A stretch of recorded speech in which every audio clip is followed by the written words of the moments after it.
But something they were supposed to give a shit about was the main event of the television show, which was Swerve Strickland. Okay, earlier, the Pick Your Poison, Swerve had picked the big Samoan Tia Leone to beat up Hangnail Page, maybe so he couldn't fight Samoa Joe for the world title.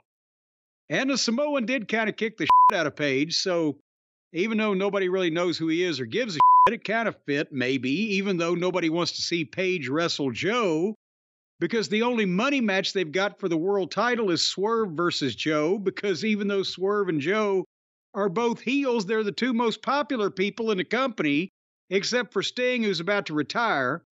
So, but in this match, Hangnail Page picked for Swerve's opponent, that noted crippler of human beings, Rob Van Dam.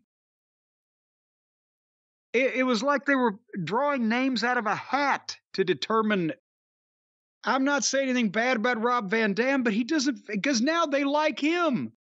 So the fans like Swerve. They want to see Swerve against Joe.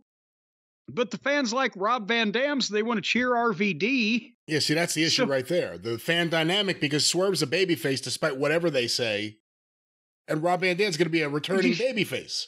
So, how does it...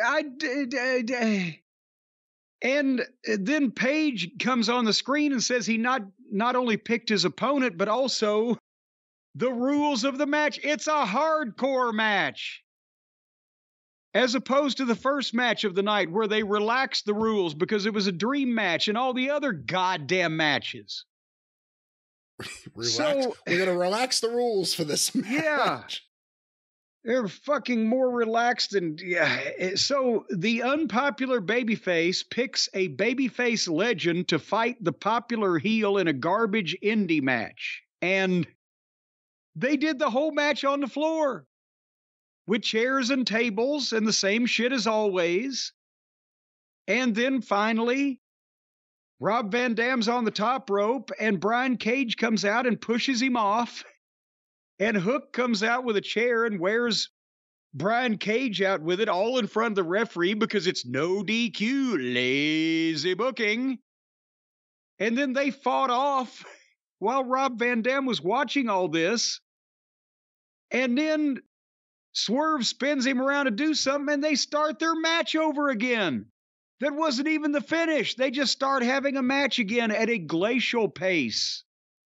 And they go back to the floor and get confused as to what they were trying to do. And Swerve keeps trying to maneuver RVD into a chair that he's set at ringside so that he could do the double stomp off on him. But RVD went the wrong way, had to put him back over. And then my DVR froze because it was 10 o'clock.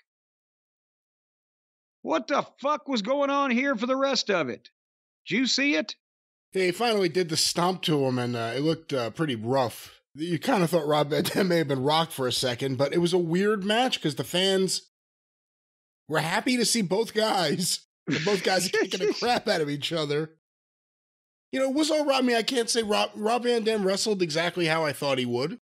It's Rob Van Dam. It was just, yeah, I don't know what they're doing over. I really don't know what they're doing over there. Here's another thing. I assume these tickets have been on sale for more than a month. So the people, what few of them did that bought tickets, they would have expected to see MJF, not there. They would expect Edge, not there. Christian Cage, not there. Sting didn't come out in front of the people. Neither did Darby or the Buckaroos. And some of them are even in the building sometimes, but the people don't get to see them. What are they putting them out there on fucking Rampage? Danielson, what happened to him? So this is half a crew, even whether it be injury or whether it just be people that just don't go out in front of the people because the show is written in a crummy fashion. The people that are in the buildings are not getting to see half these big fucking stars or do anything meaningful if they walk out and wave. How the fuck? You know, you bring up the crowds. I don't know if you noticed during the show, they announced the dates, the 6th and the 7th of March, Duluth, Georgia. for back-to-back nights, Dynamite and Rampage on one night, and I guess Collision on the next night, or whatever they're doing. We're a little over a month. Is that how long you want to have your tickets on sale for an event like this? Does it matter? The modern live event business, almost all of the tickets are sold in advance, especially in the WWE. We've gone over this, and it was that way with AEW. Now, AEW is doing a little bit better late ticket sale because they're sending people to do live publicity in the actual town on live news and broadcast television. Imagine that revolutionary idea. But because their ticket sales have dropped so far, this is still, they're getting record lows with sending guys in and doing local publicity and getting a few hundred or several hundred tickets sold the day of.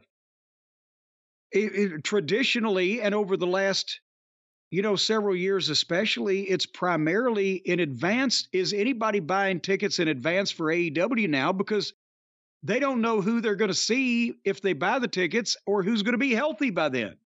Well, the other thing is they had a while where they were getting great walk-ups.